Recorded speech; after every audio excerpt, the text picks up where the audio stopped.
Halo. Kita ketemu lagi.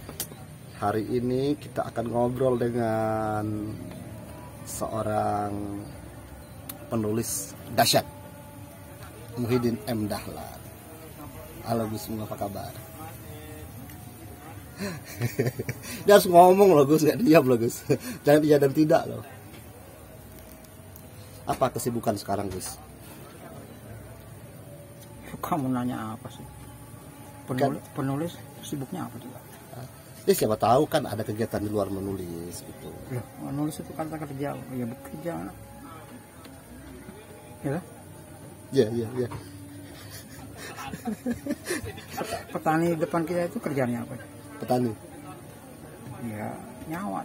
Oh. Salah pertanyaan ini. Kesibukannya? Iya. Menulis apa sekarang Gus? Hah? Menulis apa? Proyek. Lah setiap penulis punya proyek loh, Bung. Walaupun dia bukan pegawai negeri. Benar. Nah itu dia maksudku. Lagi proyek apa gitu maksudnya? Ya punya proyek lah. Pribadi personal ya? Ya kan ada proyek personal loh yang udah selesai. Nah ya biasanya kan penulis ada gini Gus. Dalam satu periode gitu misalnya mau nulis soal apa gitu. Misalnya Gusmu dulu kan lekra gitu loh Gus. Nah sekarang lagi apa gitu. Ya proyek itu belum selesai Bung. Masih jalan ya? Kronik masih? Proyek komunis itu belum selesai. Atau nggak pernah selesai Gus? Enggak, harus diselesaikan. Selesai. Nggak kemana-mana kalau nggak selesai. Itu gede soalnya. Puncaknya. Nah, ngomong-ngomong soal itu Gus, soal project yang komunis ini Gus, kayaknya ini salah satu ininya ya di media massa waktu itu ya. Maksud Gusmu menanggapi Taufik Ismail. Nah isu ini awalnya gitu loh, yang aku tahu Gusmu enggak ada hubungan ya? Sama mereka. Yang polemik di Jawa Pos? Enggak ada hubungan sama mereka. Oh. Nah setelah itu kan pasca itu aku kira Gusmu memang konsentrasinya di situ gitu kan, salah tetralogi ya novelnya ya. Saya kan nggak pernah bermusuhan dengan Taufik Ismail Bang. Kan nggak bermusuhan, kan cuma berpolemik. Ya itu. Kita jabat tangan dengan baik-baik di Frankfurt kan. Oh ya ketemu Gus. Ketemu di foto oleh Pak Hairul Salim kan.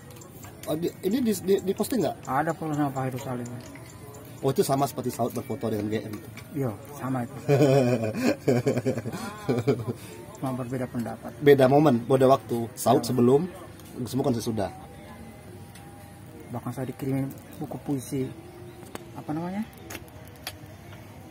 Yang itu loh, yang terkenal sekali. Malu aku. Kayaknya yang puisinya itu loh yang ini Tuhan Terali dan Menteng. Enggak, Tuhan itu loh. Satu puisi. Yang dinyanyikan oleh Bimbo.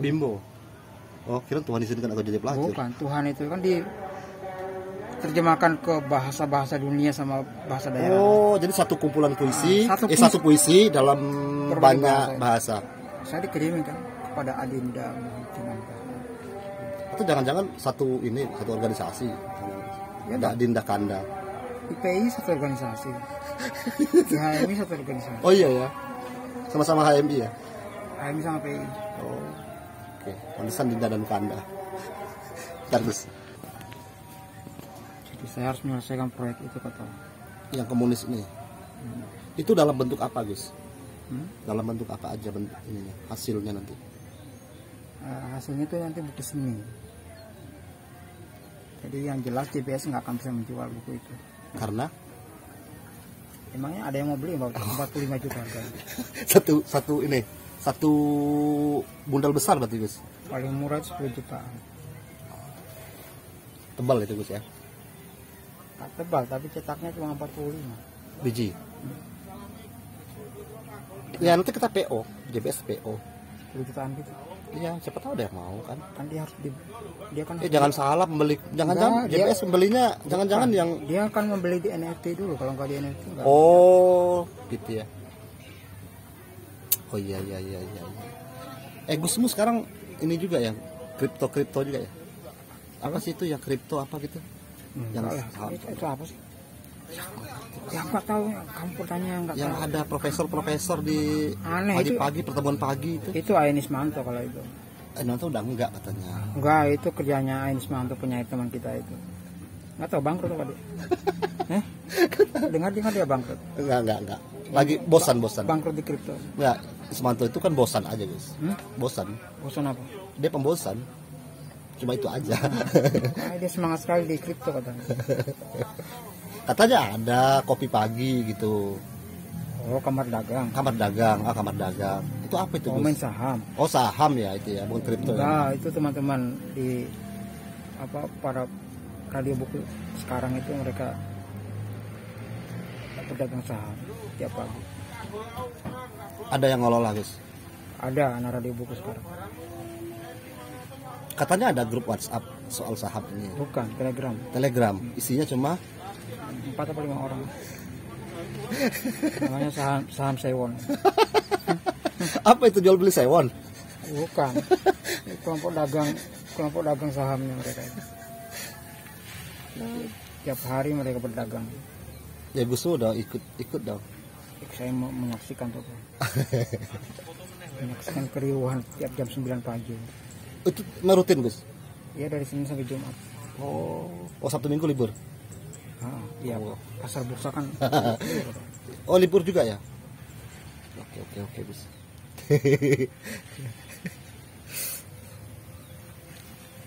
Gus Mun. Jadi harus ada proyek tiap penulis itu supaya dia kelihatan seperti orang bekerja. Tapi mau bekerja kan, Gus? Ya, seperti orang bekerja. Dia nggak terlalu banyak melamun. Menulis kan bukan melamun, tapi. Iya. Menulis kan bukan melamun.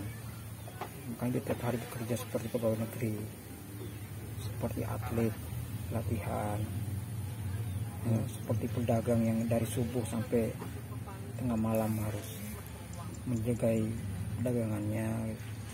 Nah, itulah penulis. Mestinya. Harusnya. Jika menulis adalah profesi, bukan pelangganan dan tempat sok-sokan gitu. Nah, ini quote dari Gusmu ini. Karena ada banyak orang yang menulis itu sok-sokan. Misalnya? Ya dia menulis itu hanya sebagai ini aja, dia pelarian dari kerja utamanya dia. Oh, pakailah menulis apa gampang ini. Menarik. Kalau ini masih Gus, kelas yang yang warung arsip kan ada tuh kelas menulis rutin itu. Bukan menulis kalau warung arsip, bukan dokumentasi kalau warung. Enggak, yang apa? Yang kelas menulis ini apa? Ada. Kalau radio buku, banyak banget sih. Radio buku masih ada. Itu per tahun atau per ini, Gus?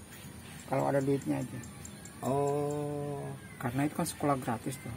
Iya. Jadi sekolah itu ada kalau warung arsip punya uang. Oh, warung arsip yang mendanai. Hasil dagangan itu, dagangan clipping itu ada, baru dapat dia. Kalau mau lihat keuangannya warung arsip adalah caranya gampang.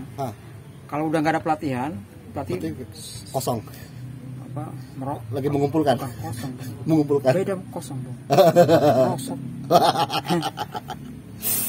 Kalau gampang kali melihat cash flow-nya dia. Kalau udah nggak ada pelatihan itu berarti merosot. Lagi merosot. Jadi udah setahun nggak ada, berarti kemerosotan besar itu. Bukan karena pandemi, Gus?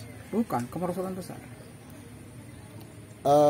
Itu juga kayaknya ini gimana, Gus? Kalau warung arsip selain arsip kan juga buku. Menjual buku gimana, Gus? Buku gimana? Apa yang bisa diharapkan? Memang susah ya sekarang ya? Sulit ya? Sulit. Salah satunya yang bisa berjalan cuma buku pelacur doang. Berjalan terus ya? Ini masih banyak yang nanya loh. Kemarin aku posting 2 buku yang cerpen Lekra sama Puisi Lekra. Tapi kata Mbak Yung habis. Ada yang nanya? 1-2 orang ya? Ada ya, 1-2 orang. Itu nggak banyak, Bang.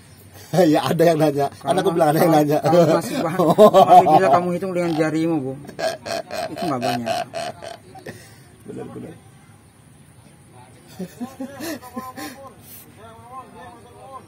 Itu cetaknya terbatas berarti, Gus ya? Kalau ada yang minta. Dan yang minta itu tidak sampai 10 jari ya. Iya.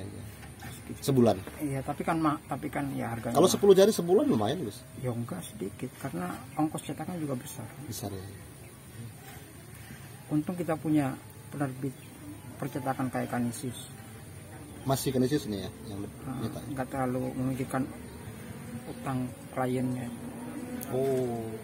Jangan-jangan nanti kalau kita ingat bayar, kalau kita bayar. Oh, sialnya sering lupa. Warung arsip itu ingatannya bagus. Oh. Ingatannya bagus. Jadi sebelum mereka nagih itu kadang mereka lupa ini uang apa. Kayaknya Kanisius kayak mereka udah kayaknya sudah sudah purna dengan uang kayaknya mereka.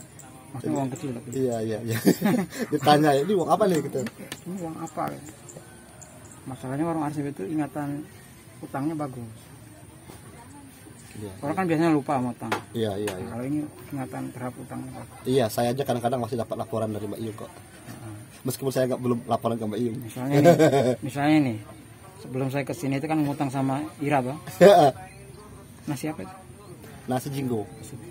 Ayam betutu. Saya kan harus ingat terus, karena itu utang.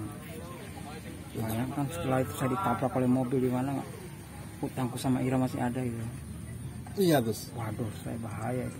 Sering kali kita ingat, saya juga ingat, Gus. Cuma masalahnya kan nggak ada uang bayar. Nah, itu dia, Gus. Itu gimana, Gus? Masalahnya tadi ada cukup uang. Dengan doa nggak, Gus? Bisa nggak dengan doa? Ya, yang penting kamu ingat, Bang. Dan ada niat untuk membayarnya. Ada niat, walaupun ditunda.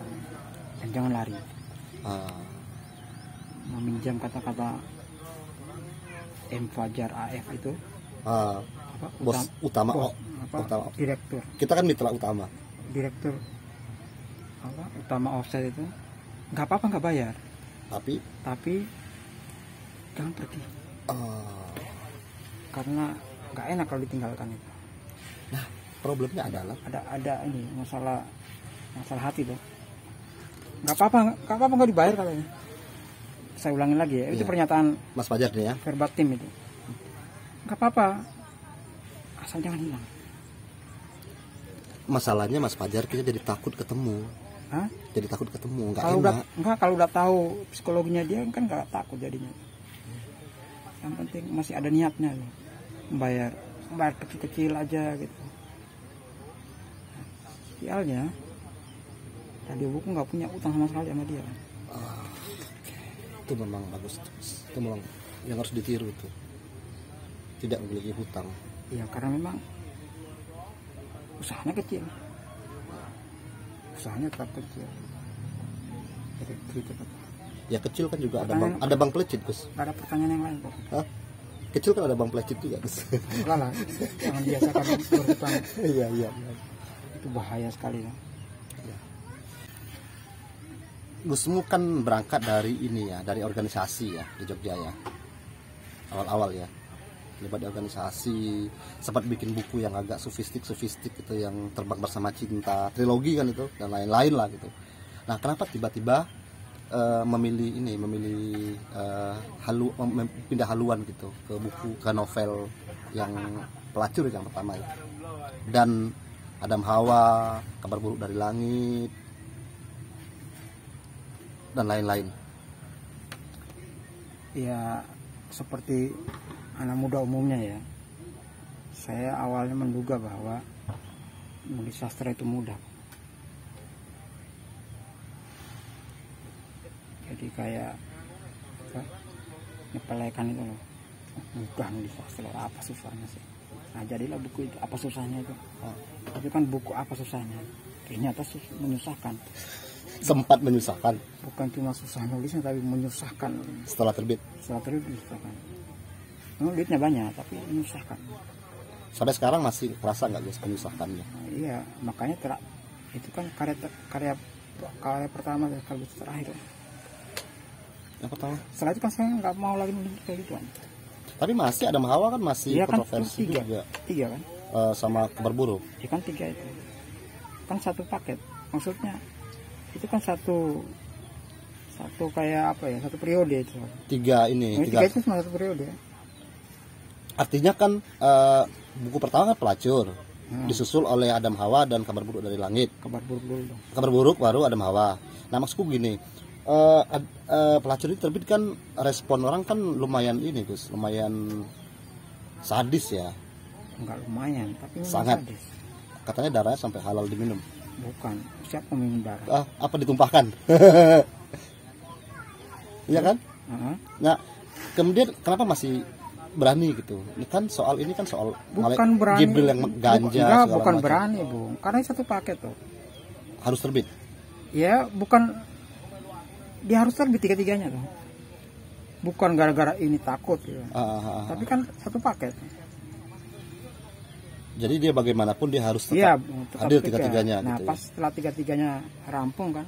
Iya. Kan masih ada ini novel biografis. Apa? Itu kan diniatkan bukan untuk novel. Buku biasa gitu ya. Tapi buku yang disebut dengan menulis sastra ternyata susah. Tadinya dia Susah dan menyusahkan.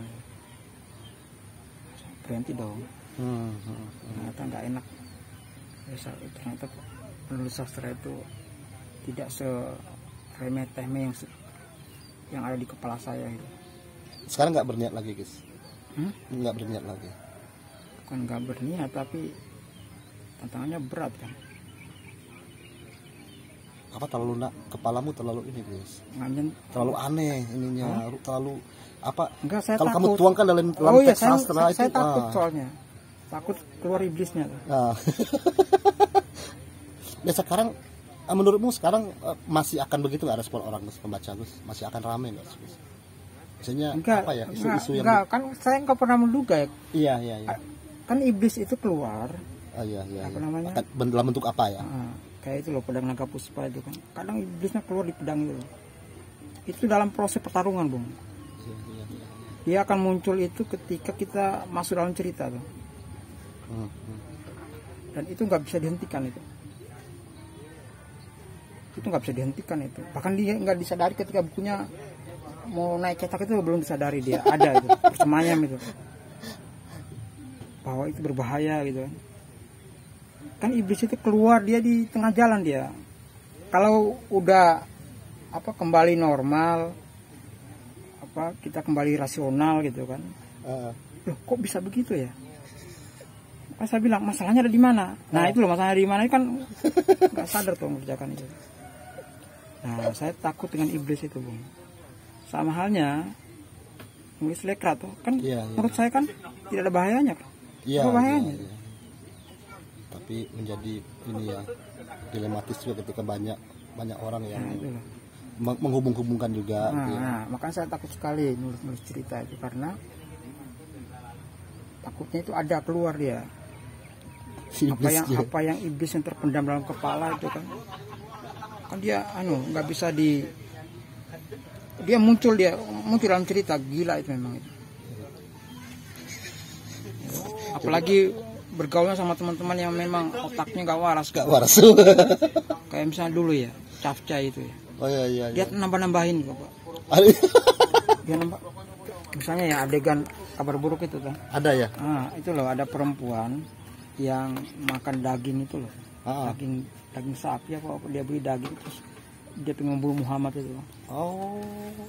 Ini dari mana coba?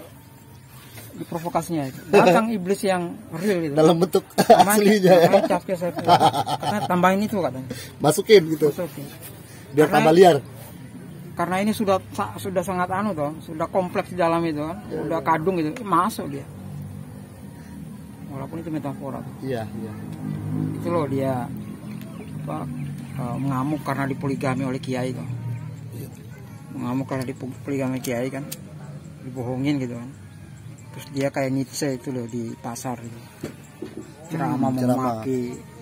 Dia kayak Bang Saud lah dalam versi feminin.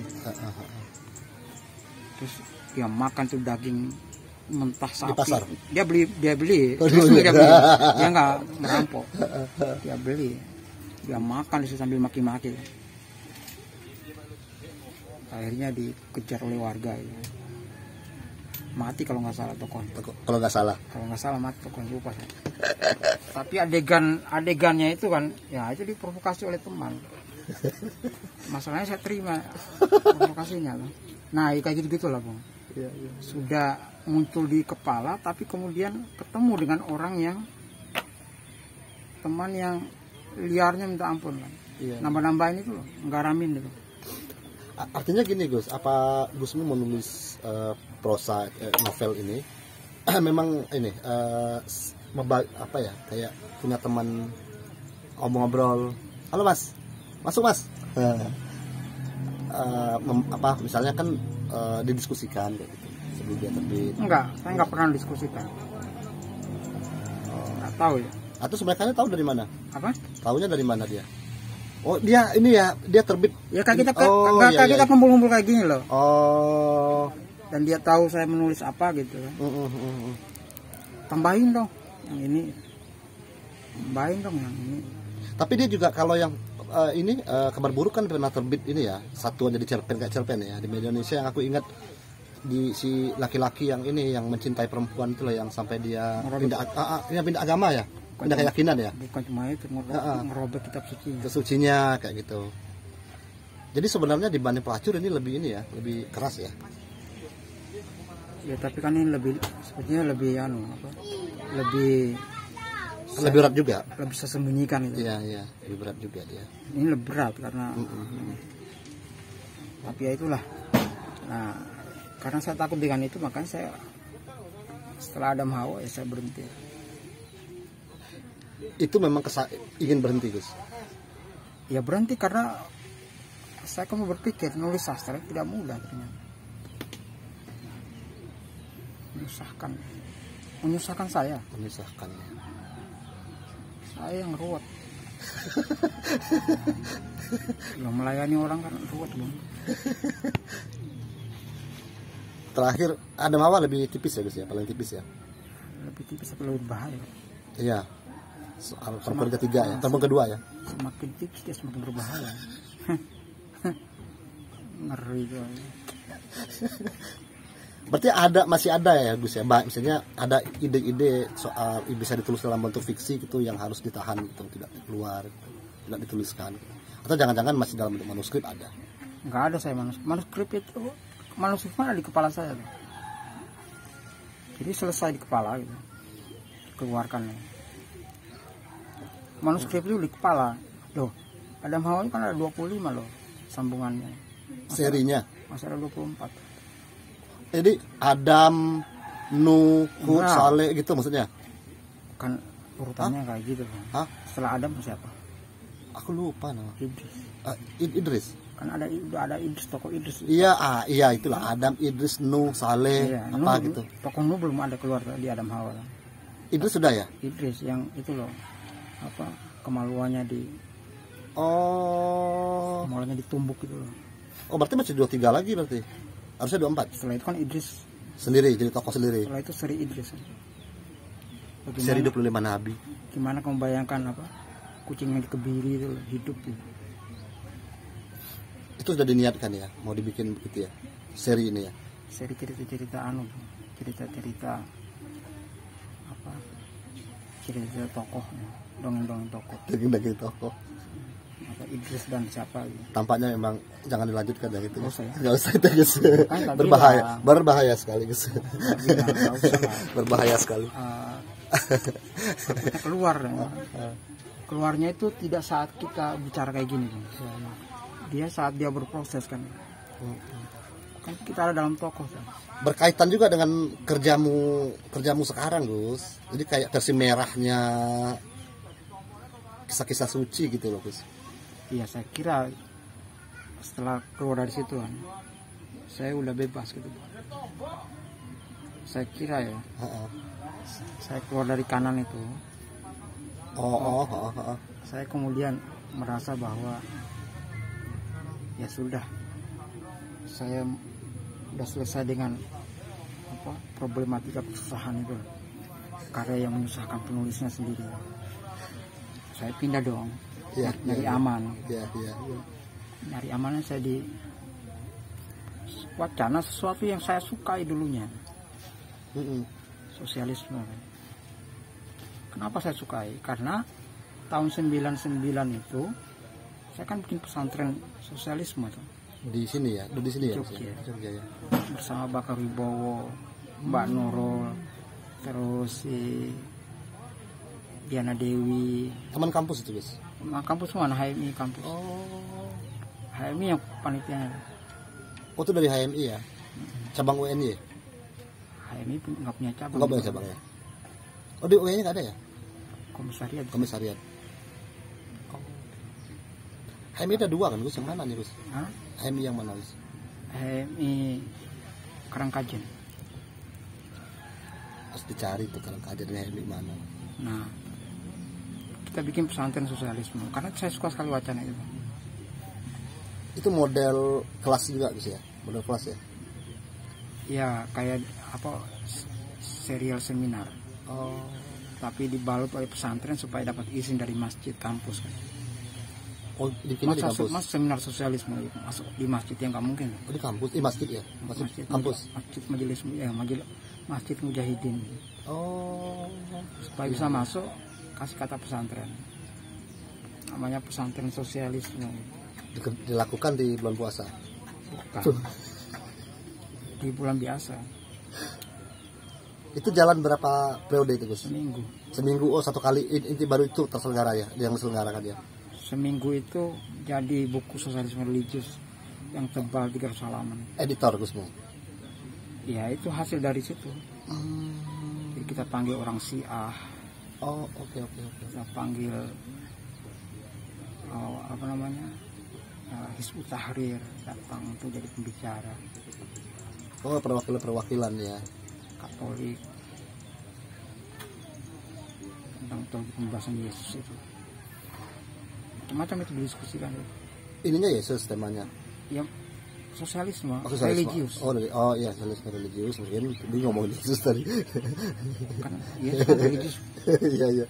Masuk semua itu seminggu lah jadi pesantren. Tapi di masa itu Gusmu banyak ini ya, Gus ya Kan kayaknya. saya suka wacana itu, saya suka tuh. Jadi ketika saya selesai tuh 2005 Adam Hawa itu, saya pindah. Ini mudah. Ya sama seperti saya berpikir awal tadi tuh. Kayaknya ini terlalu susah kalau kok biasa tuh. Masalahnya kan kalau sosialisme religius kan enak gitu kan, masih ada agamanya itu. Iya. Ini mentok deh. Langsung komunis. Langsung pindah itu ya, setelah Adam Hawa itu ya. Setelah Adam Hawa. Pokoknya setelah Adam Hawa saya nggak pernah ngurusin lagi. Saya kayaknya udah berhenti ikut diskusi. Saya udah nggak terima diskusi. Diskusi buku itu. Tiga Terutama buku pelatih kan apa? Masih itu ratusan kali tuh. Masih banyak permintaan ya? Sampai Ambon apa ya? Permintaan Ambon tak tolak. Dari Makassar, Palu, ya, sampai Jombang, Malang. Dalam banyak diskusi itu banyak ini nggak sih, Gus?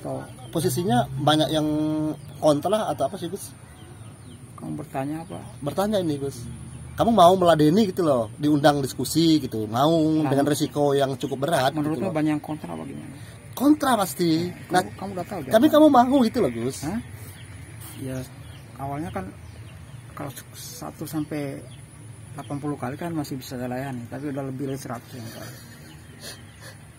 Atau iming-iming penyelenggara gitu misalnya, apa gitu, dirasa. Saya terus berhenti ya, nggak menerima. Akan lama vakum, saya nggak ada di publik kan. Tapi kan mulai menggarap ini kan, menggarap proyek Lekra kan? Bukan. Oh bukan ya? Pers Indonesia. Oh ya, pers dulu ya? Di Pers Indonesia ketemu komunis kan. Oh gitu. Oh pindahnya tidak langsung itu ya Gus ya berarti ya? Maksudnya dari setelah nulis novel ini kemudian. Kan di kepala saya udah ada. Iya. Karena ada itu. Tapi kan belum menemukan data tuh. Iya. Nah, data itu ada dalam proses ketika menggarap Pers Indonesia ya. Pers Indonesia. Oh itu yang pertama seri pers ini ya Gus ya? Iya, seri pers. Toko juga kan ya, pers, koran-koran, toko gitu ya kayaknya ya. Jelaskan kata. Iya, aku pernah. Kamu yang jual. Oh iya.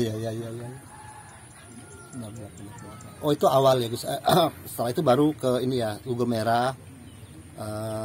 Apa suara bawah tanah apa tuh yang puisi? Iya, kan tiga-tiganya tuh. Iya. Tapi itu kan setelah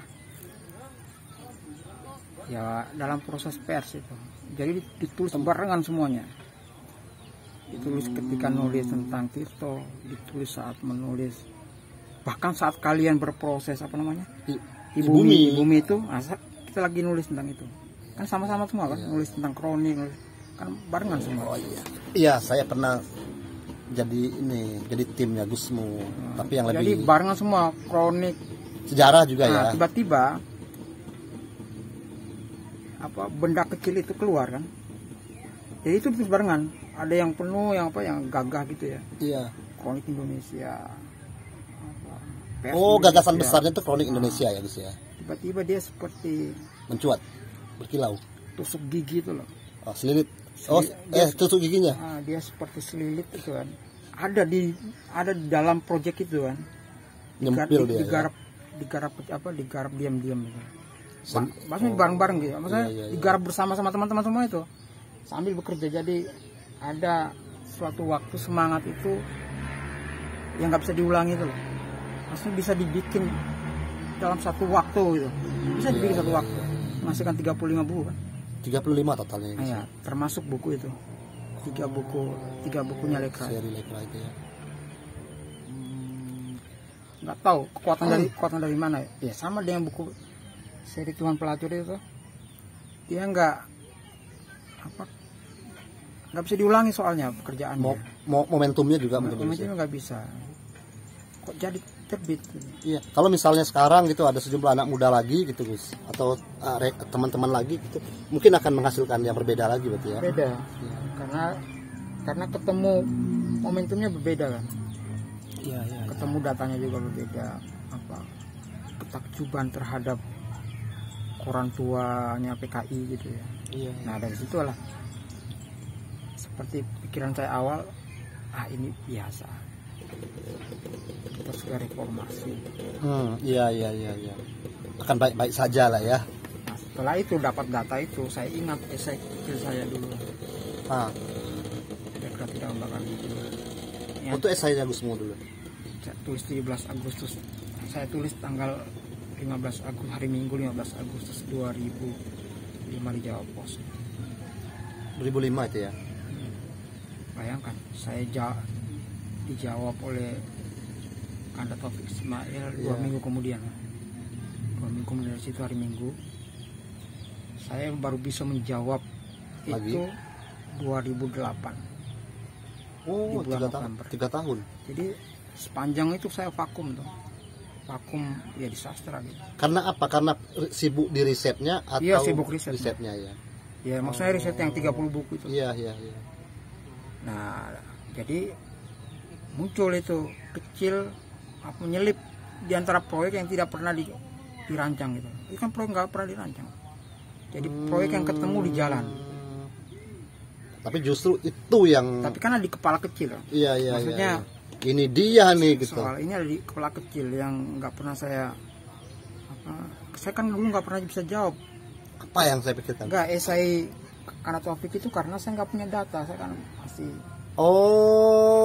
Makanya butuh waktu 3 tahun tadi itu karena sudah bisa menemukan jawaban ya. Bukan untuk menemukan jawabannya, tapi ketemu. Iya. Tapi kan ada di belakang kepala saya tuh, bahwa saya tidak bisa menjawabnya. Gitu. Karena ada paragraf yang tidak bisa jawab gitu, misalnya gitu. Tahu apa dia? Tahu apa? Iya, dia nyebut nama saya. Nggak tahu apa-apa. Itu saya mau jawab apa?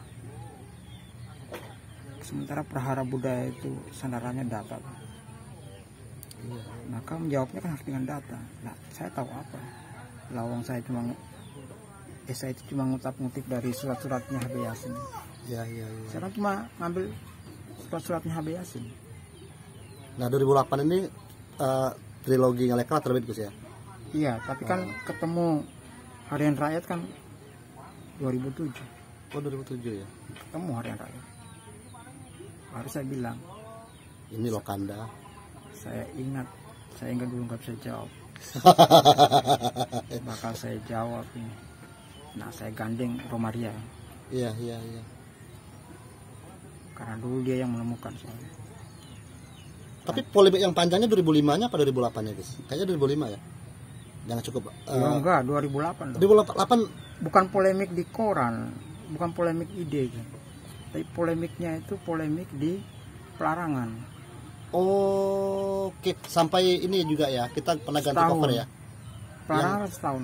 Buku Lekra kita yang putih, buku Iya. putih kan sempat. Kan Anda juga kayaknya Saya yang ikut membongkar covernya. ngerobek-robek cover lama. Covernya. Karena dikembalikan ya. Karena kata Gramedia covernya nggak mau nerima cover kayak gitu. Karena diam-diam di cover putih ini menyembul palu alit palu arit. Nah, nggak mau, Mak. Jadi Gramedia Mataraman nggak mau nerima. Dikembalikan ya guys ya. Ganti ya. Kita ganti kan dengan cover buruk gitu kan, maksudnya kita lem. Oke. Didesain ulang. Nggak mau juga mereka terima. Oh iya tuh. Akhirnya nggak masuk Gramedia yang itu. Ya sudah, berhenti ya. Dulu saya kira setelah pengembalian buku Tuhan Pelacur dulu dari Gramedia itu kan saya masih punya harapan. Itu juga dikembalikan Gramedia. Iya, saya masih punya harapan gitu loh. Buku saya masuk Gramedia gitu. 2004. Bayangkan 2004 dikembalikan gitu dari Gramedia. Itu baru berapa waktu terbit ya guys ya? Iya, di bonek sempat.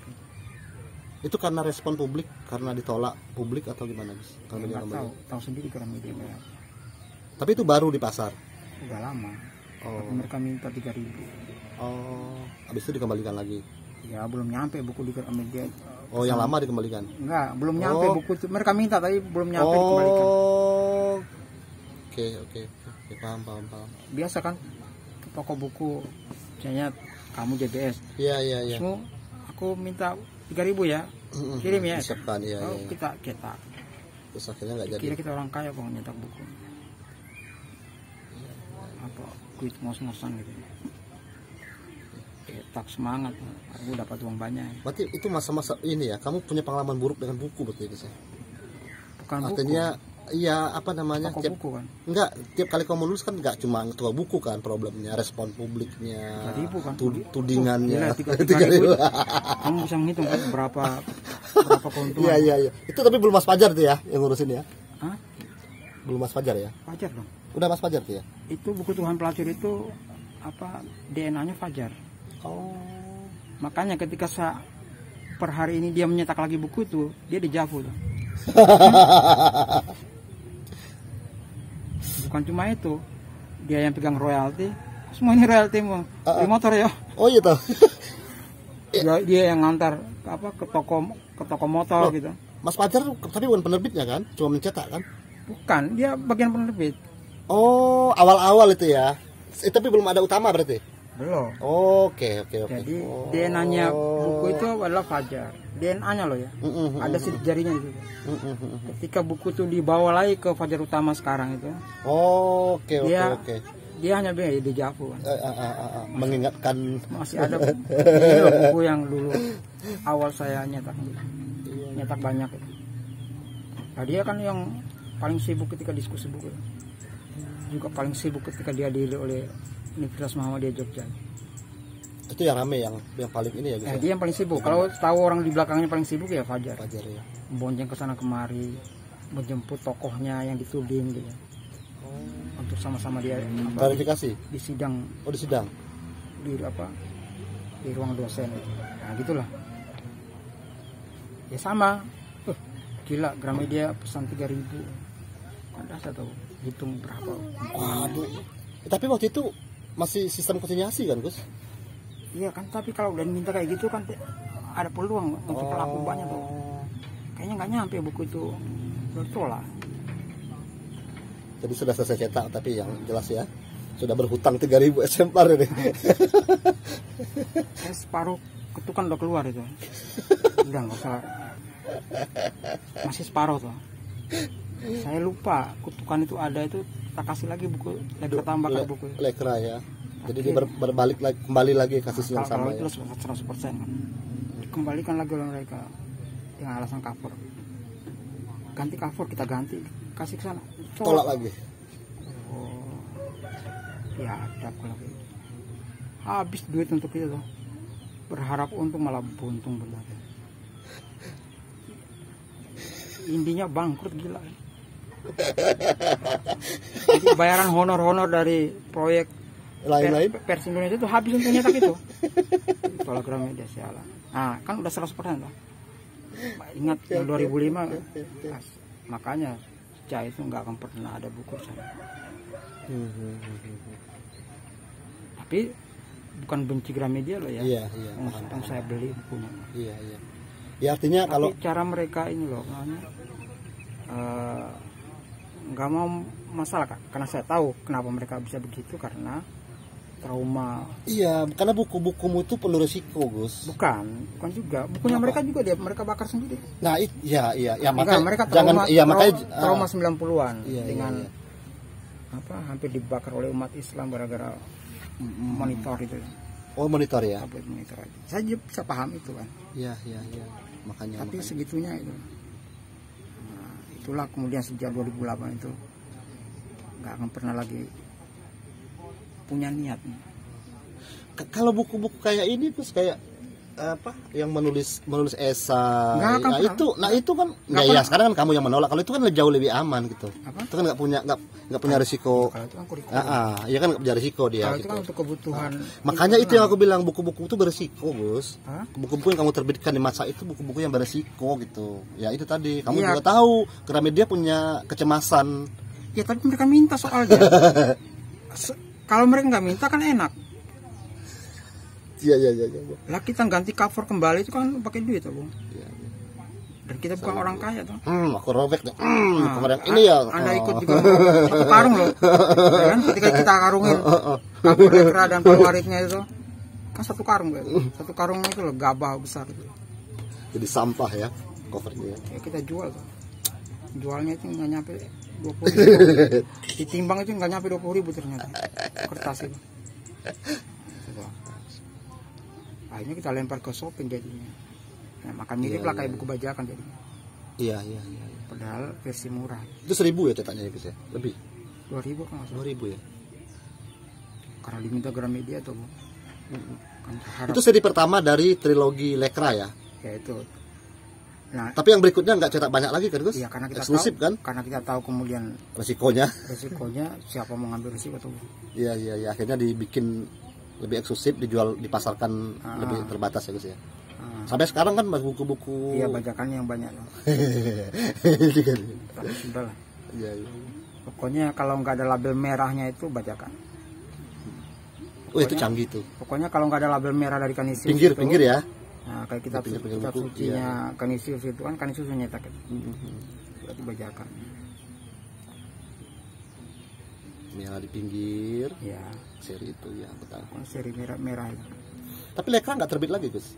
Lekra tak bakal buku.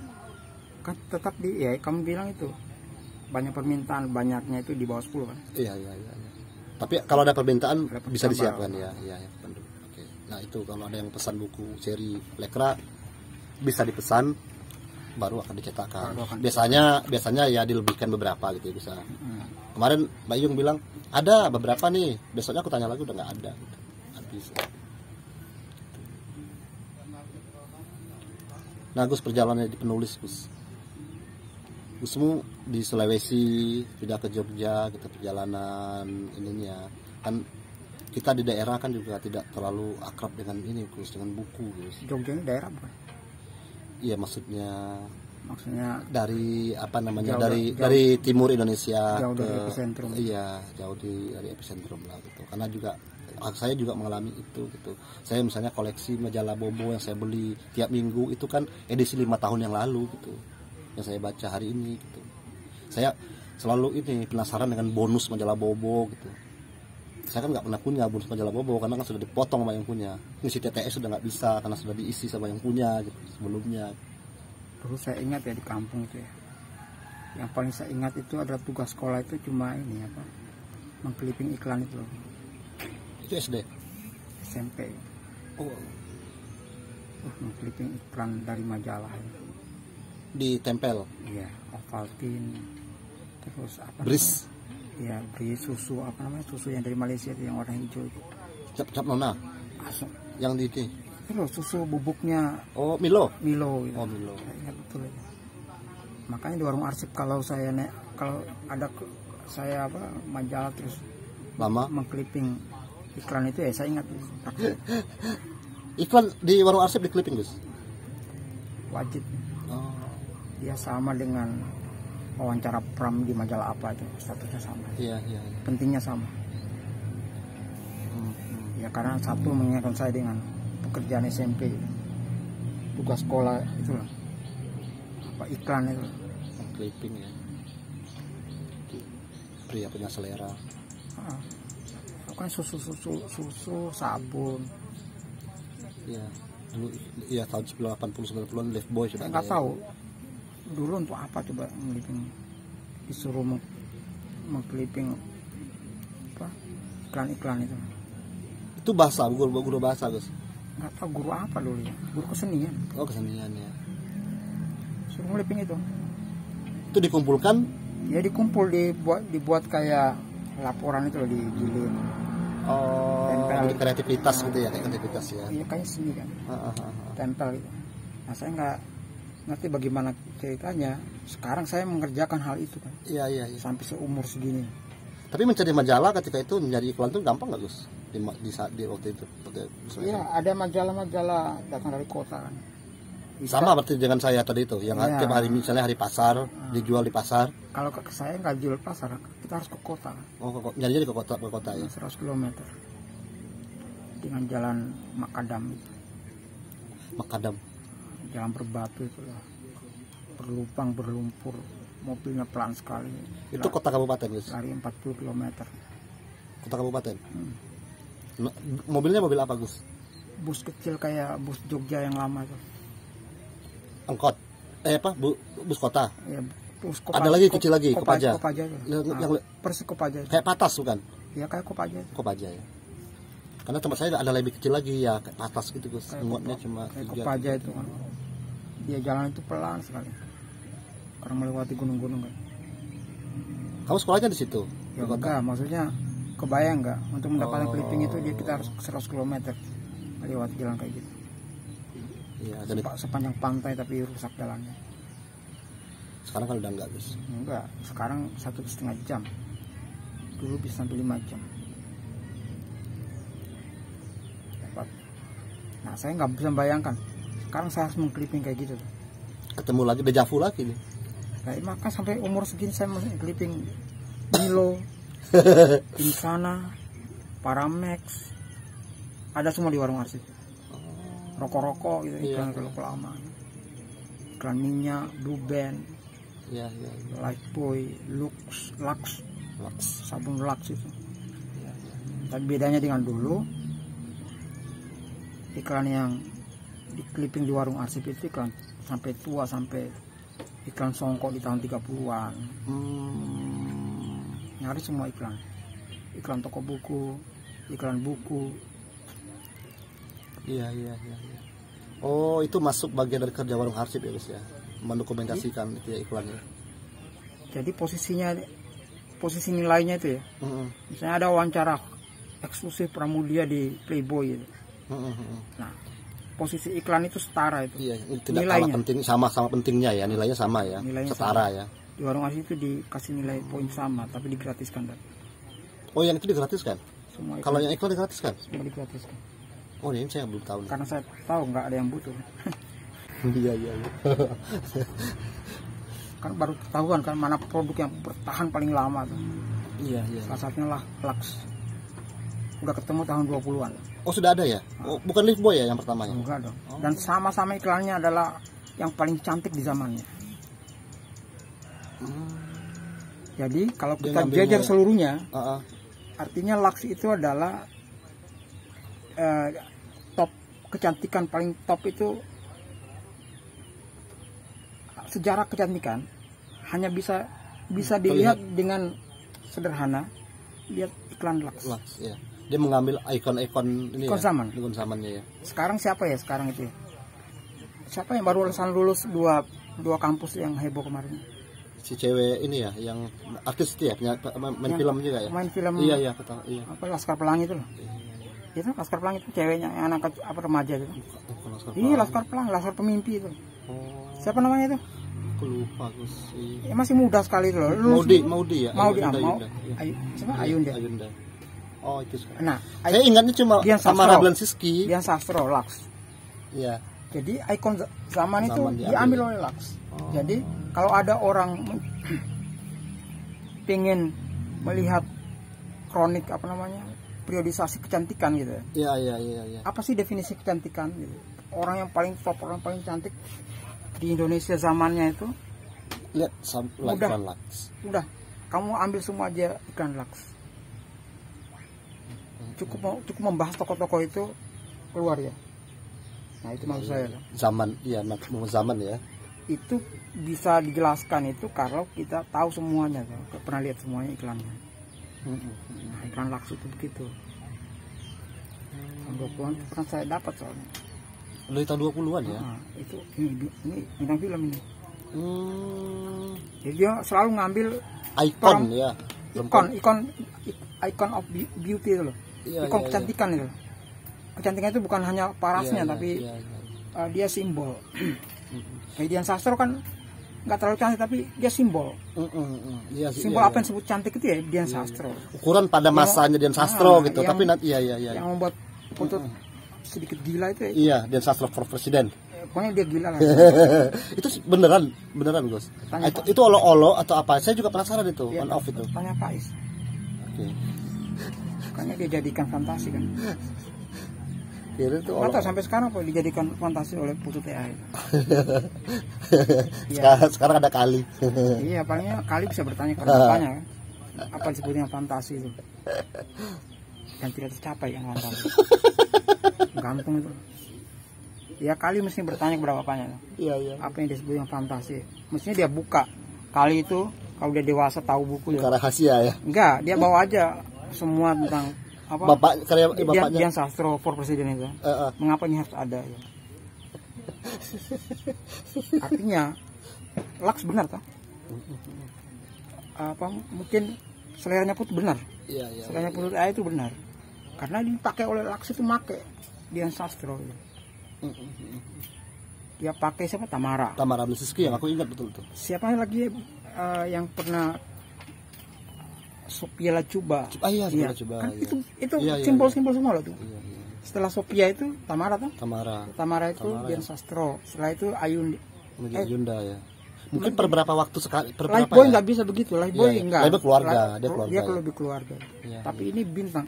Jadi ketika kita pakai sabun, maunya iklan Lux itu mau ketika kita pakai sabun itu membayangkan macam-macam itu. Untuk cowok. Yang enggak juga Tuh. perempuan juga. Perempuan mau menjelma menjadi itu gitu ya. Bahwa mereka akan menjelma mereka itu. Tapi itu konsisten dilakukan. Iya. Nah, itu maksud saya kan. Gimana saya tahunya itu karena Iya dari clipping ya. dari clipping iklan gitu. Jadi sebenarnya pekerjaan SMP itu tak ingat kembali, oh iya ya kayak gini loh. Iya. Nah terus dengan penulisan, dunia penulisan gimana Gus terhubungnya? Apa? Kemudian ketemu dengan dunia tulis menulis gitu. Bercita-cita jadi penulis atau gimana dulu? Yang memang pinginnya saya menulis tuh. Memang cita-cita ya? Itu dari kapan? Dari kecil tuh. Dari maksudnya ini sebelum ada clipping-clippingan berarti kan? Iya bareng sama clipping tuh. Ya clipping SMP itu. Nah ya itu apa yang bikin Gusmu pengen jadi penulis?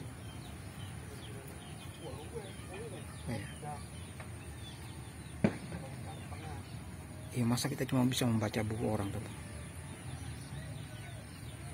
Kok bisa ya orang bisa nulis Sebagus ini, apa sekarang ini. Iya masih Atau banyak. terlalu mentah? Enggak, Iya, bukan. Kan takjub tuh membaca cerita gitu. Kok orang bisa menulis begini? Apa bisa bikin itu lah buku pelajaran gitu. Oh iya. Ini Ibu Budi nyusun kalimat. Kok bisa begitu? Kan seperti bayangan saya dulu seperti tidak ditulis oleh manusia itu. Iya, oke. Bisa orang nyusun ya ini Ibu Budi apa ya? Ada cerita tentang apa kompor apa kerbau itu kan kayak nggak disusun oleh manusia tuh. Itulah apa Canggih, buku-buku yang dalam kotaknya itu tidak diperdagangkan itu. Iya, Kan itu. tahun depan adikmu akan menggunakan lagi buku ini. Aku nggak punya adik, jadi aku pengen tidak mau mengembalikan, kan aku nggak punya adik gitu. Dia kata buku ini milik negara tidak diperdagangkan. Rawatlah buku ini baik-baik. Tahun depan adikmu akan menggunakan buku ini lagi. Maksudnya itu adik kelas. Iya, karena aku nggak tahu Gus, aku nggak punya adik, jadi saya sama ibu saya ribut Gus, nggak usah dikembalikan, saya kan nggak punya adik. Itu adik kelasnya tuh Bang. Aduh, CBSA itu Gus. Saya nganggap itu ini bukan manusia yang bikin ini. Tapi bagus memang, betul bagus sih Gus. Kebayang kan? Makanya saya senang sekali buku-buku masuk ke desa gitu ya, oleh teman-teman literasi. Mungkin tidak semua orang akan Iya. menjadi penulis, tapi kalau ketemu satu orang anak gitu atau calon ilmuwan besar gitu, itu kan dasar. Nah itu kita yang kita tidak pernah yang kita tidak pernah tahu pikirkan itu menemukan sosok yang tepat tuh di antara jutaan manusia anak-anak dini itu. Iya. Ada ketemu satu gitu, dua jadi ilmuwan besar. Ya lagian juga membaca itu kan kan ukurannya kan bukan menjadi penulis juga kan Gus, tapi misalnya mengubah cara berpikirnya. Iya. Misalnya, dia bukan anak-anak ya, benar toh. Ya itu loh, bukan masalah menulisnya, Iya. tapi kan di usia dini itu kan bukan menulisnya. Dia takjub terhadap dunia itu. Iya. Dia takjub Dan terhadap punya dunia. rasa penasaran yang besar. Nah, kalau ketemu ada anak segitu kan, di mana gitu di pelosok Halmahera Utara gitu, rumahnya di gunung di antara petara pohon cengkeh gitu. Itu rumah saya dulu tuh. Tiba-tiba dapat itu kan, saya nggak tahu loh itu. Makanya penting Iya. buku itu hadir dalam keluarga itu. Tapi kamu membaca buku nggak dari kecil Gus? Dan aksesnya dari mana? Saya kan cuma buku pelajaran dong, Cuma pelajaran ya. nggak ada buku cerita.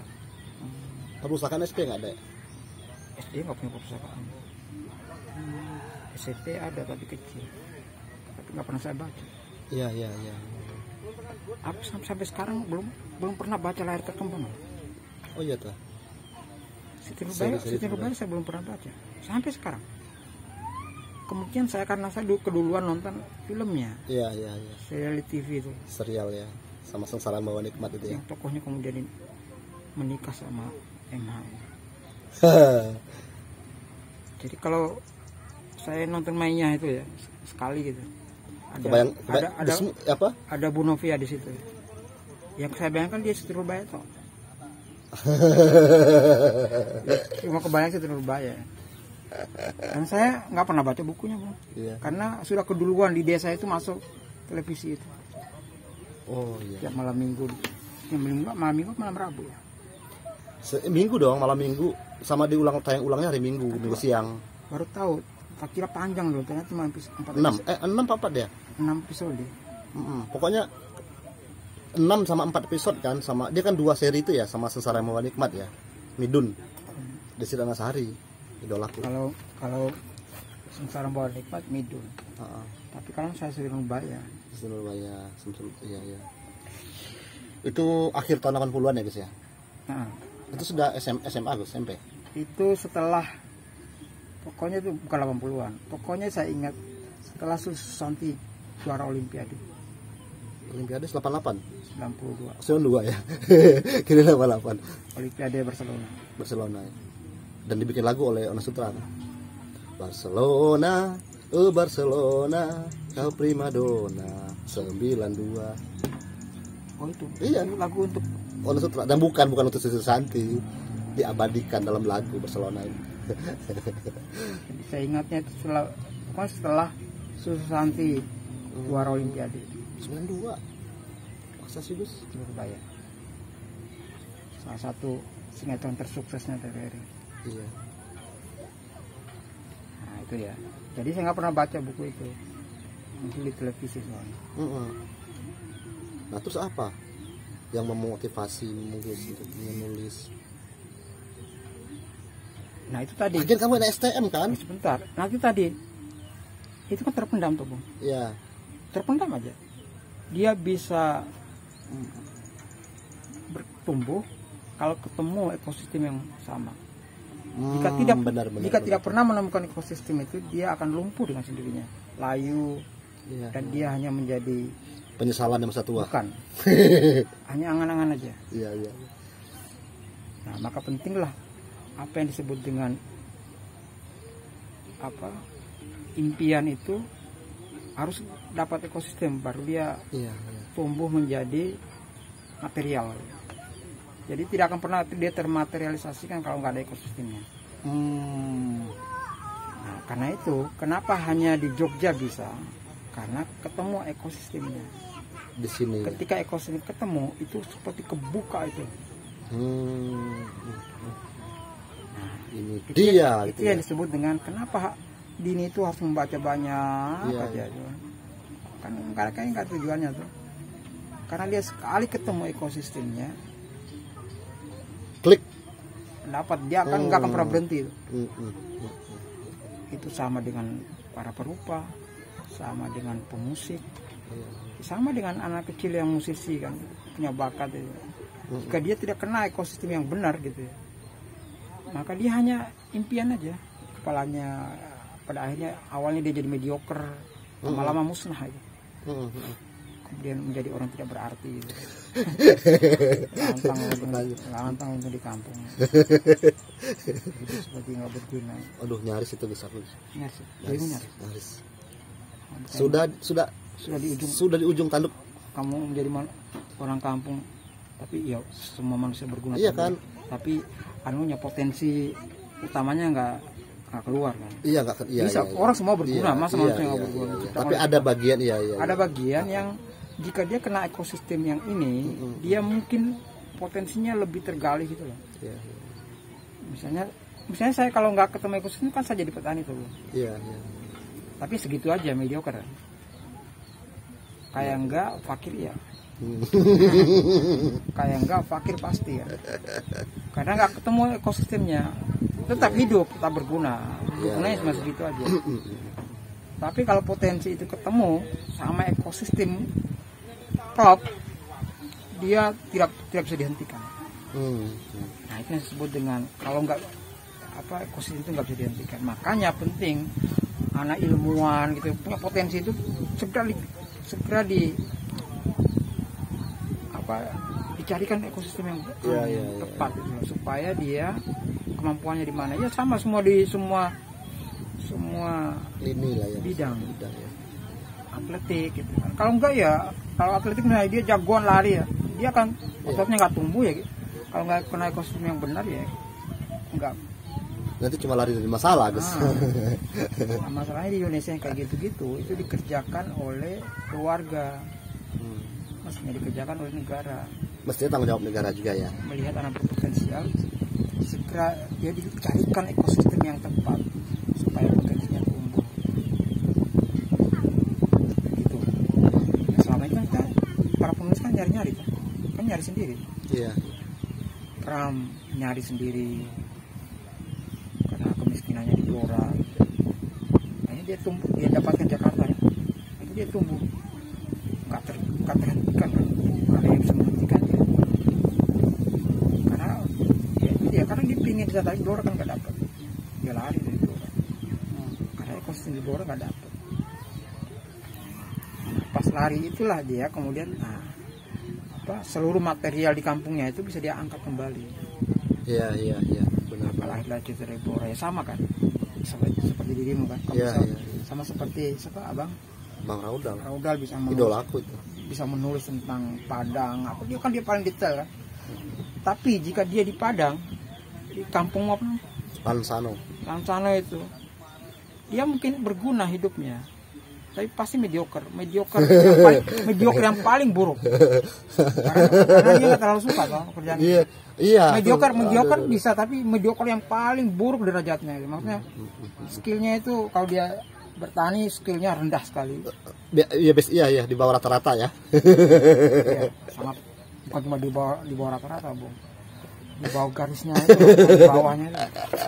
Minim sekali itu. Dan dia akan menyesali hidupnya. Ya itu tadi aku bilang penyesalan di masa tua. Iya, karena nggak ketemu ya. Iya. Nah, masalahnya itu dikerjakan oleh namanya,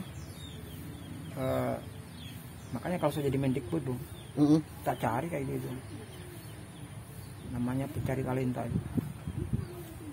Maka, menurutmu sampai jauh ini belum dilakukan oleh negara? kalau saya jadi menteri ada saya bikin salah satu bidang sendiri pencari talenta. Semua bakat ya? Ilmuwan.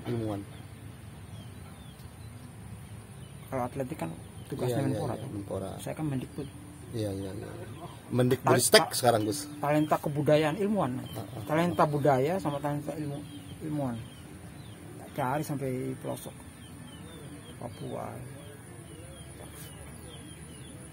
Jadi proyek-proyek nanti. Hah?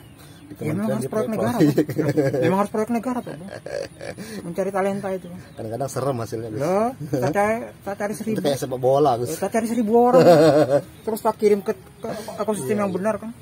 Tak latih kan. Masa nggak bisa?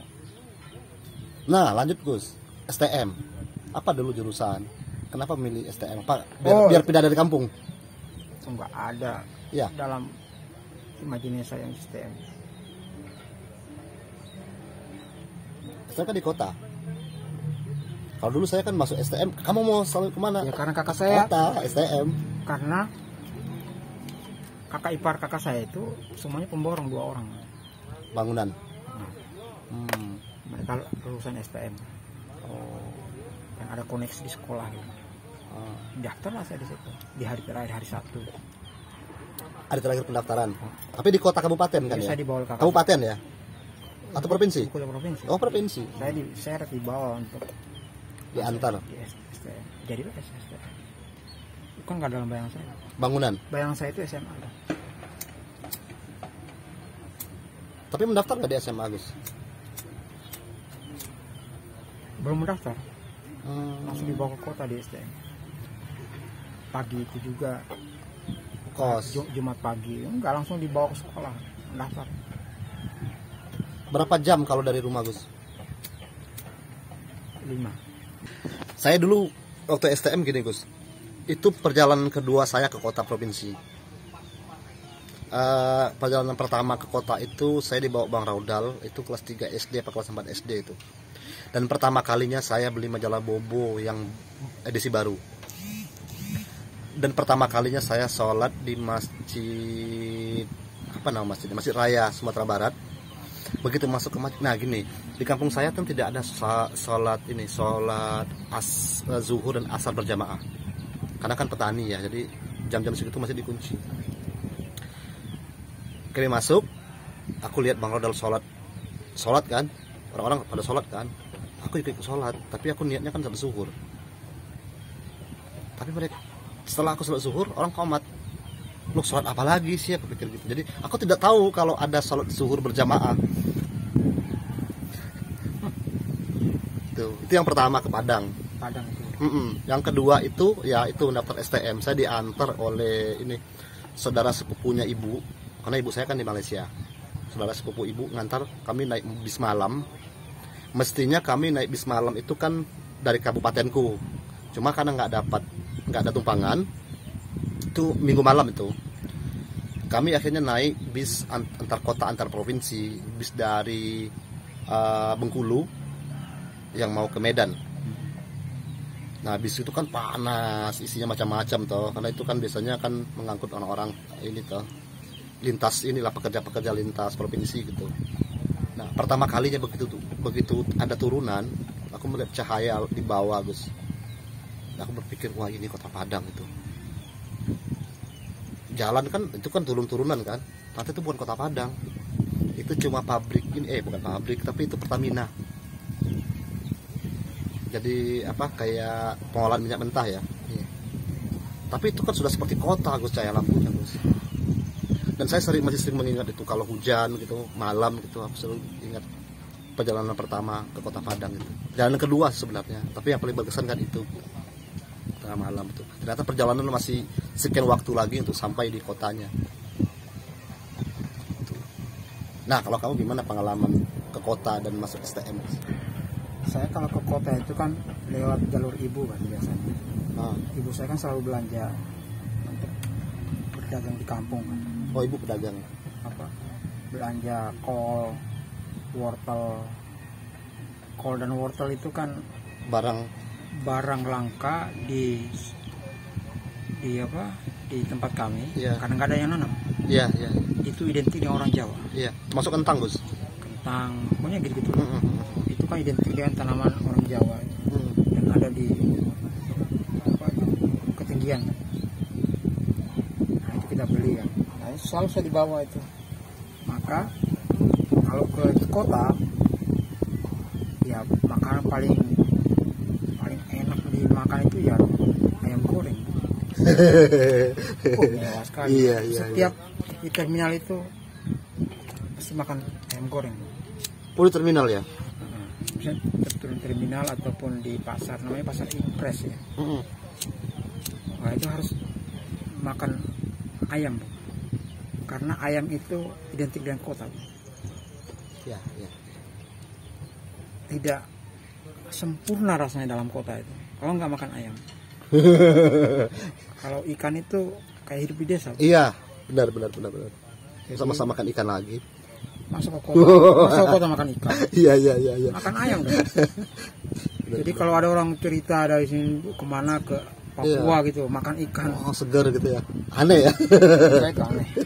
Bagi orang yang daerah situ ngeliat itu, Iya. ya nggak tahu ya, ini makanan kita sehari-hari kayak mereka makan tempe. Iya. Jadi nggak ada istimewanya makan ikan. Jadi dari SD dibawa memang. Sekaligus diperkenalkan, oh ini loh toko alat tulis. Kamu enak itu kan kalau belanja majalah itu. Di pasar. Saya nggak dapat itu majalah-majalah. Saya dapat itu buku tulis sama buku pelajaran itu. Apa yang dipegang oleh guru, saya juga ingin pegang.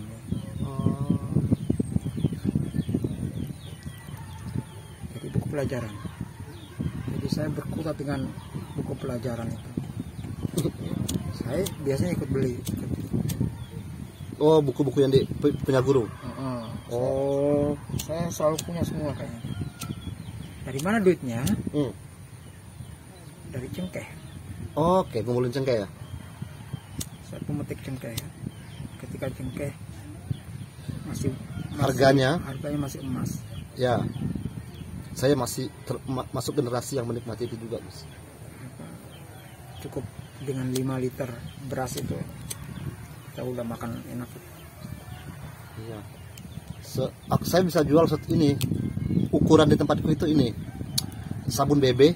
Ya tahu. Itu ukuran timbangan itu. Yang dari plastik itu. Iya, yang plastik. BB. Sabun. Iya, sabun BB. Sabun cuci kan, sabun colek. BB itu apa? Nama BB. Sabun itu namanya BB. Nama sabunnya BB. Jadi itu takaran itu. Itu 150 rupiah itu.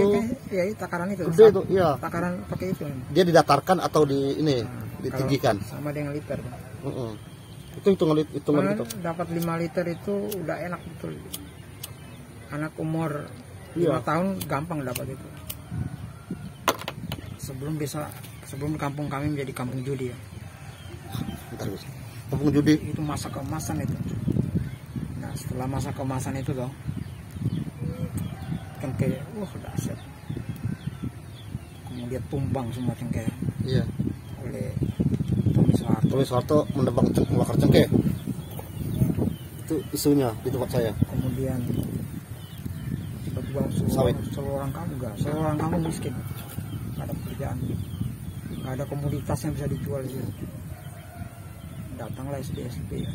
Oh, saya kira bersamaan tadi. Jadi akhirnya ibu saya pemimpi semua. Ibu saya jadi pemimpin semua orang kampung. Ibu saya ikut.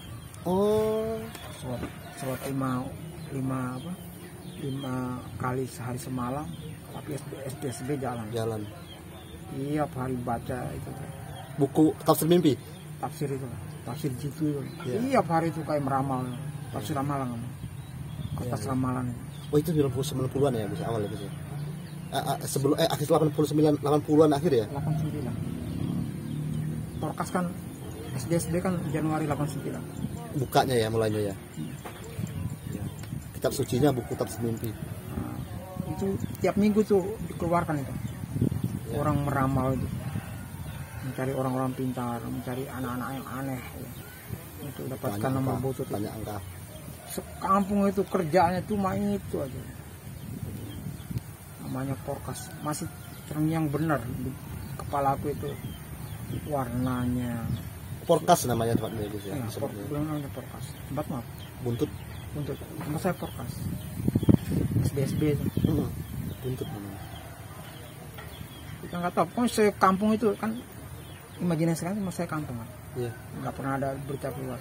Pokoknya malam apa gitu nunggu gitu. Malam Rabu kalau nggak salah. Iya, Selasa sore ya, Selasa malam Iya, ya. karena Pak Rain Rosidi kemudian mengingatkan. Itu ada lagunya Slang katanya itu. Mimpi di malam Rabu. Oh iya tuh. Ada lagu, coba kamu pokoknya Slang gitu. Slang Rabu gitu. Keluar itu mimpi malam Rabu, para pemimpin di malam Rabu itu. Karena ibu saya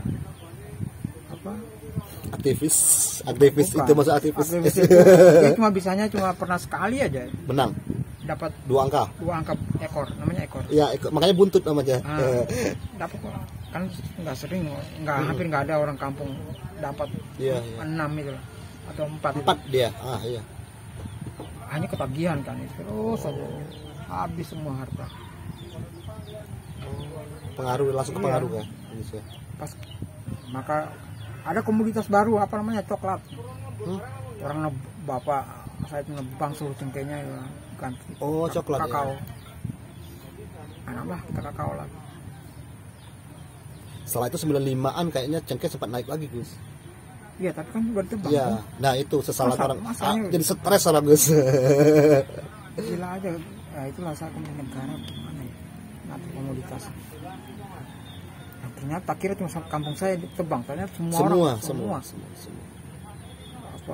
Indonesia Timur semua. Tapi kami isunya ini Gus, di Sumatera, di Lampung, Tommy Soeharto sudah menanam sawit mengganti semua. Kalau itu bukan sawit, tapi gara-gara monopoli kan. Koperasi dikuasai, koperasi nggak menerima, banyak kan tuh. Iya. Penolakan cengkeh ya. Nggak koperasi. Maka sampai sekarang misalnya, sampai bapak ibu saya meninggal itu, sampai meninggal pun mereka nggak percaya pada koperasi. Mereka sakit hati betul ditolak oleh koperasi. Koperasi nggak menerima ya. Bayangkan mereka ke kota Palu, harganya sampai jatuh. Iya. Mereka ke Donggala sana itu loh naik. Duit dikeluarkan transportasi itu menjual cengkeh loh ya. Untuk menjual cengkeh, karung cengkeh ya. Iya, untuk mencari selisih harga yang bagus. Nggak dapat juga ya. Benar-benar dimatikan ya. Pulang ibu saya nangis ya, cengkehnya jatuh itu. Tapi itulah kemiskinan. Itu loh, kemiskinan dekat dengan leher. Urat leher ya. Urat lehermu itu ya di situ dekat benar. Tapi sekaligus kita dikasih janji mimpi-mimpi itu ya dengan SDSB ya. Iya, jatuh cengkeh keluar forecastnya. Wah, ketemu benar kan. Mimpi dulu. Tempat kumpulnya kalau di tempat saya dulu di rumah Pak D ya, kakaknya bapak saya. Nah, itu kumpul para ini tuh. Petarung SDSB itu. Pokoknya habis sholat maghrib langsung baca itu kan, ramalan-ramalan itu, menganalisis gitu. Kerjaan orang kampung. Mimpi apa tadi malam? Siapa yang mimpi apa? Gitu. Motor siapa? Dicari motor itu. Sampai ini lah Gus, sampai ada buku kalau Pak D saya tadi itu dia punya buku tulis. Itu mengacak angka, jadi nanti angka yang tadi kita temukan bukan angka yang sebenarnya gitu, tapi nanti diurutkan lagi, dia dapatnya katanya dari Banten, jadi dihitung-hitung lagi nanti sampai 2 halaman buku gitu ketemu angkanya gitu. Nah ini yang dipasang. Mirip orang bermimpi di binary option itu loh, itunya ini. Tapi ini lebih dahsyat ini karena sponsor negara gitu. Ya. Kementerian Olahraga mensponsori, bayangkan negara nyuruh judi orang. Nah lahirlah lagu judi ya. Oh iya, Roma Irama ya. Judi dari situ. Itu kritik terhadap itu. Nah, ya kita lah generasi bagian dari itu. Iya. Yang tumbuh dengan itu ya. Tapi kan bukan pelaku kita Gus. Ya bukan pelaku tapi disuruh. Ya. Disuruh beli forecast. Nah, karena ada judi itu, kan sekampung judi itu. Semua anak kecil berjudi semua. Judi karet, judi kelereng. Oh iya. Judi apa? Umbul gambar-gambar itu mereka berjudi, saya ikut berjudi kan. Ya, karena saya SD berjudi loh. Iya, iya. Oh, udah judi ya bisa. Berjudi karet, berjudi domino itu. Domino sudah SD itu. Ya karena semua orang berjudi. Nggak ada harapan, mau ngapain? Mau ke kebun? Apa yang bisa? Iya, iya, iya, iya. Ya cengkeh dibiarkan aja memerah dan menua. Maksudnya buahnya memerah menua. Iya, kami bersamaan dengan ini Gus, karena di pesisir juga kita kan Gus ya. Bersamaan dengan kelapa. Di tempat saya dulu kan ada CWC namanya. Iya, kelapa. Coconut Center World apa gitu. Iya. Nah, kelapa itu nomor 2 setelah cengkeh kan. Iya. Karena itu lebih cepat komoditas itu. Itu tutup. Harga kelapa turun dari berapa 150 Semua. 50 gitu ya. Iya, itu jatuh kelapa kemudian itu. Iya. Berharap kelapa nggak bisa juga. Kenapa? Karena orang udah mengenal bimoli tempat saya. Iya, oh bimoli ya. Namanya bimoli. Iya, iya. Itu merek. Minyak pertama ya. Tapi itu adalah sawit Iya, iya. yang menguasai jalur Bitung Minahasa. Namanya Bitung Minahasa Oil Bimoli. Oh, gitu. Ada akronimnya ya. Itu Simas itu. Apa namanya punya Simas, iya, iya, iya, iya, perusahaannya. perusahaan Simas. Sampai sekarang masih eksis di bursa. Pokoknya kalau lihat saham itu, saya selalu ingat Bimolinya yang menghancurkan kopra sepanjang Pantai Barat. Iya, iya. Bayangkan orang Pantai Barat itu Kelapa semua. Ya? kelapa semua. Jadi sepanjang kita ke arah Pantai Barat, Donggala, ke Gorontalo, Minahasa itu kita selalu di kayak permadani kelapa. Iya, makanya penyair banyak menusuk pohon kelapa kan. Oh niur.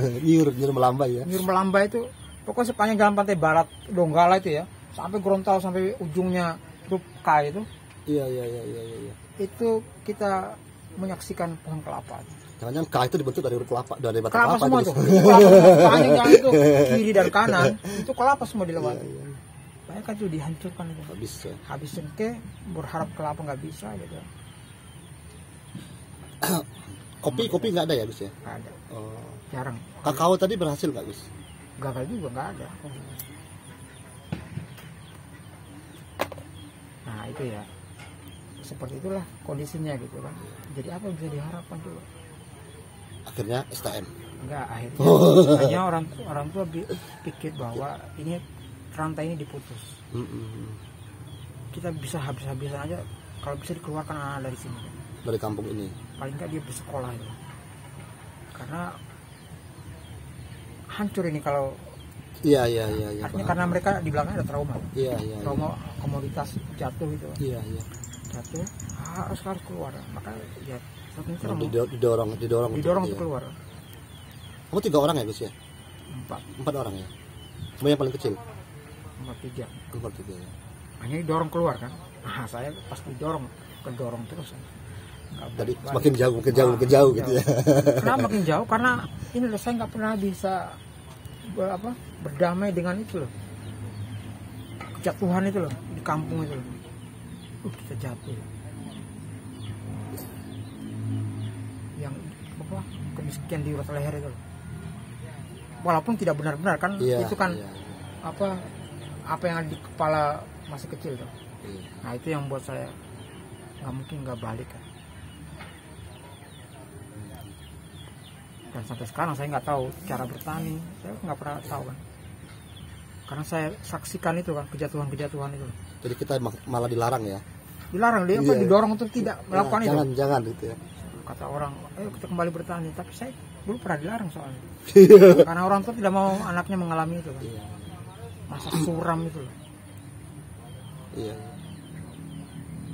Kata orang mungkin kurang rajin apa petani. Kalau kan rajinnya mereka. Oh, bapak saya itu hampir nggak pernah ini Gus. Nggak absen Bapak saya cuma memakai baju yang agak baik itu hari Jumat. Bapak saya sampai mati bongkok kayak gini ngapa itu apa enggak? Cangkul. Apa ngarit itu. Mati sampai bongkok itu, bongkok kadang kebanyakan ngarit. Iya. Nah itu anaknya nggak boleh begitu.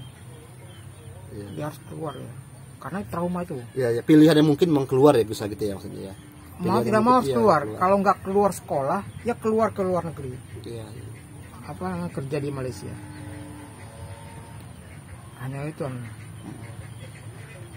saya memilih sekolah. Maksudnya total itu tahu kan? Total itu adalah jangan sampai organisasi sekolahmu itu mengganggu Organisasi. praktek berorganisasi. Jangan jam itu, hanya saya sama guru itu aja berdebat terus. Sesinya cuma berdua Wah, ya? nggak pernah akur itu. Nah, Itu sapi hilang. untuk itu ya. Sapi hilang. Baru tahu saya sapi hilang. Saya nggak tahu bahwa di Jogja itu ada UIN gitu. Iya, Kalau tahu saya ada UIN itu mungkin saya nggak masuk UN ya. UNY. Jadi ketika kesini itu saya menetap di Jogja, yang saya pelajari cuma teknik kan. Mau daftar MPTN itu cuma teknik. Yang pilihan pertama tuh. Iya. Nggak ada, cuma teknik aja. Tadi saya nggak seperti dirimu, nggak naik kelas, nggak sebodoh kelas. Itu bodoh ya Gus ya? Bodoh. Karena bodoh ya? Ada impian, saya kan mau taekwondo. Oh pernah ya? Hmm. Di STM juga? Iya. Ban putih selamanya. Kalau saya terlalu kecil, mereka aneh ya. Mereka pandu soalnya, sastrawan di benak saya. Maka apa di luar negeri? Tahu diri namanya. Jadi tahu diri lah. Karena itu dibandingkan mudah. Atau jangan kalau kamu level 4, level 5 sastra itu. Saya nggak akan pernah nyebut saya sastrawan, karena apa itu berat sekali. Bagi saya. Kalau saya mau meneliti sastra mungkin bisa. Ya. Itu pun saya nggak mau nyari ilmu kritikus karena ada ilmu